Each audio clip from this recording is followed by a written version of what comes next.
वालेकुम फ्रेंड्स, कैसे हैं आप सब लोग। उम्मीद करती हूँ ठीक ठाक होंगे, खुशबाश होंगे। मेरी दुआ है अल्लाह ताला आप सब लोगों को खुश रखे, आबाद रखे। दोस्तों, आज की वीडियो बीएड के स्टूडेंट्स के लिए है। Difference between inductive reasoning and deductive reasoning. ये टॉपिक उनके एग्जाम्स के हवाले से बहुत ज्यादा इंपॉर्टेंट है। तो चलिए आइए समझते हैं इंडक्टिव और डिडक्टिव रीजनिंग क्या होता है और इनके दरमियान डिफरेंस क्या है। फ्रेंड्स, टॉपिक समझने से पहले मैं आपको एक चीज एक्सप्लेन कर देना चाहती हूँ। साइंटिफिक मेथड, जब भी कोई चीज, देखिए ये दोनों टर्म्स जो है ना वो साइंटिफिक है, पहले तो आप ये जान लीजिए। दूसरा, जब भी कोई चीज साइंटिफिक बेस पर एनालाइज की जाती है, जब भी किसी प्रॉब्लम का सॉल्यूशन फाइंड आउट किया जाता है, for suppose to be malaria कैसे फैलता है, तो साइंटिफिकली जब इस चीज को फाइंड आउट किया जाता है तो एक प्रोसीजर को फॉलो किया जाता है। ठीक है, वो प्रोसीजर क्या होता है कि सबसे पहले हम फाइंड आउट करते हैं कि पर्पस क्या है, हम क्यों ये रिसर्च कर रहे हैं। भाई हम इसलिए कर रहे हैं क्योंकि हमें फाइंड आउट करना है कि मलेरिया क्यों फैल रहा है। दूसरा, रिसर्च का टॉपिक क्या है, रिसर्च का टॉपिक जो है वो मलेरिया है। तीसरा, हाइपोथेसिस हम क्या देंगे। हाइपोथेसिस क्या होता है फ्रेंड्स, एक ये होती है कि एक जनरल स्टेटमेंट हो जाती है। फॉर सपोज टू बी, अगर मैं मलेरिया पर रिसर्च कर रही हूँ तो मैं आपको ये कहूंगी कि मेरी हाइपोथेसिस ये है, या मुझे ये लगता है कि मलेरिया जो है वो खून में मौजूद जरासीम की वजह से फैलता है और वो जरासीम मच्छर के थ्रू इंसान के खून में दाखिल होता है। ये मैंने जनरल स्टेटमेंट दे दी है। किस तरह से दी है, मैंने लोगों को ऑब्जर्व किया है, मैंने एविडेंसेस को देखा है, सबूतों को देखा है, एनवायरनमेंट को ऑब्जर्व किया, उसके बाद मैंने ये स्टेटमेंट दी थी। ठीक है, बगैर किसी सिर्फ रिसर्च किया है, एक्सपेरिमेंट नहीं किया। उसके बाद स्टेटमेंट देने के बाद एक्सपेरिमेंट्स किए जाते हैं। उसके बाद उन एक्सपेरिमेंट्स को, उनके रिजल्ट्स को एनालाइज किया जाता है और फिर फाइनली कंक्लूजन दी जाती है कि आया जो मैंने हाइपोथेसिस दी थी वो ठीक है या नहीं है। बस ये चीज आपने एक थोड़ी सी समझ लेनी है, क्योंकि इंडक्टिव और डिडक्टिव रीजनिंग सारी इसी पर बेस करती है।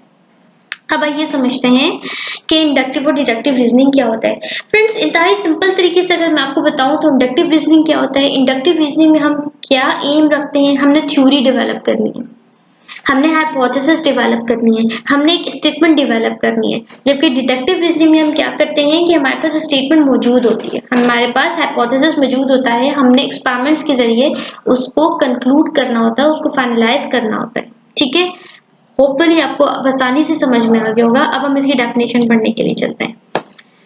देखिए, इंडक्टिव रीजनिंग क्या है। इंडक्टिव रीजनिंग और डिडक्टिव रीजनिंग दोनों ही एक लॉजिकल प्रोसेस है। फ्रेंड्स, लॉजिकल का मतलब ये होता है, कभी जब आप कोई डिसीजन लेते हैं रूल्स को फॉलो करते हुए, ठीक है, तो उसे लॉजिकल कहते हैं।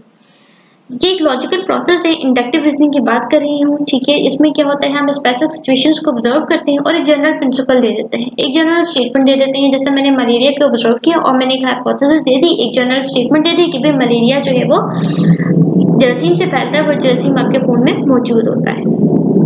जबकि डिडक्टिव रीजनिंग क्या है फ्रेंड्स, ये भी एक लॉजिकल प्रोसेस ही है, लेकिन इसमें हमने, जैसे कि मैंने आपको पहले बता दिया, इसमें हम स्पेसिफिक इन्फ्रेंसेस दे देते हैं। इन्फ्रेंसेस के माइनिंग क्या होते हैं, इन्फ्रेंसेस का मतलब होता है कंक्लूजन देना। किसकी बेस पर, सबूतों की बेस पर और वजूहात की बेस पर। डिडक्टिव रीजन में हमारे पास बहुत सारी स्टेटमेंट्स होती हैं, उन स्टेटमेंट्स को कंक्लूड करने के बाद हम फाइनली कंक्लूजन देते हैं, और वो कंक्लूजन हमारे एविडेंसेस की बेस पर होता है और रीजंस की बेस पर होता है। अगला डिफरेंस देखते हैं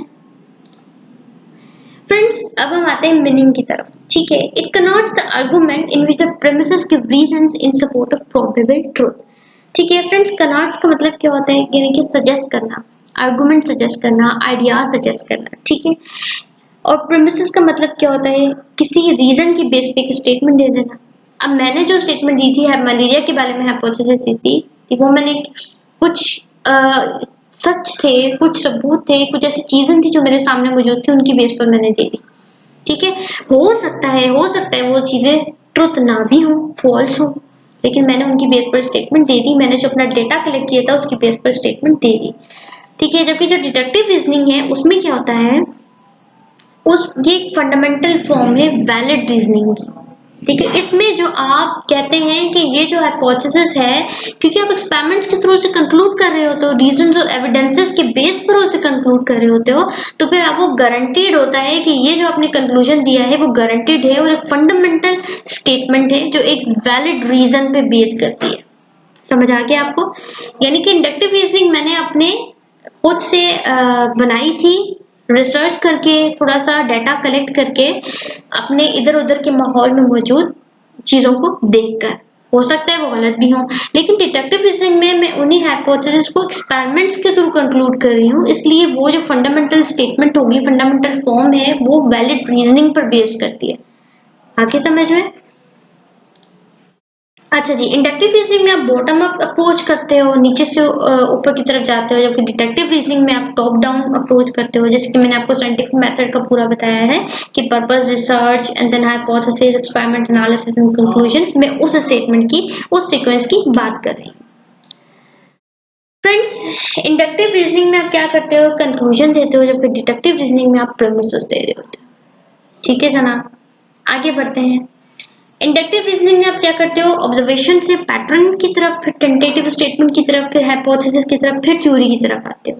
ठीक है, जबकि डिडक्टिव रीजनिंग में आप थ्योरी से हाइपोथेसिस की तरफ आते हो, वहां से ऑब्जर्वेशन की तरफ और फिर आप कंफर्मेशन की तरफ आते हो। ठीक है, दोनों के चलने का स्टाइल ऐसा है, फॉलो उसी साइंटिफिक मेथड के प्रोसीजर को किया जा रहा है जो मैंने आपको स्टार्ट में बताया था। फ्रेंड्स, इंडक्टिव रीजनिंग जो है, जो मैंने स्टेटमेंट दी है, हाइपोथेसिस जो दी है, वो हो सकता है स्ट्रॉन्ग हो सकता है स्ट्रॉन्ग ना हो।